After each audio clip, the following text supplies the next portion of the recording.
உந்தன் திருவடி நிழலுக்கு இணை ஏது பெருமானே உந்தன் திருநாமம் 10 பெயர்களில் விளங்கும் அவதாரம் திருமால் பெருமைக்கு நிகரேது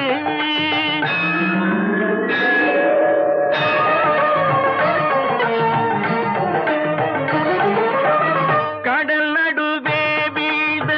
சதுர்வேதம் தன்னை காப்பதற்கே கொண்ட அவதாரம் மச்ச அவதாரம்